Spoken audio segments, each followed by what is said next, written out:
ദിവ്യ എവിടെ പോയിട്ട് വരുന്നയാ? ഒന്ന് കടയിലേക്ക് പോയതാ. കാവ്യ, എന്നെ കൊണ്ട് പറ്റുന്നില്ല.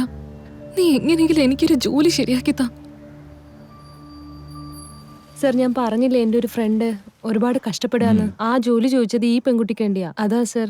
എത്ര വരെ പഠിച്ചിട്ടുണ്ട്? BA ചെയ്തിട്ടുണ്ട് സർ. കമ്പ്യൂട്ടർ ബില്ലിംഗ് ഒക്കെ അറിയോ?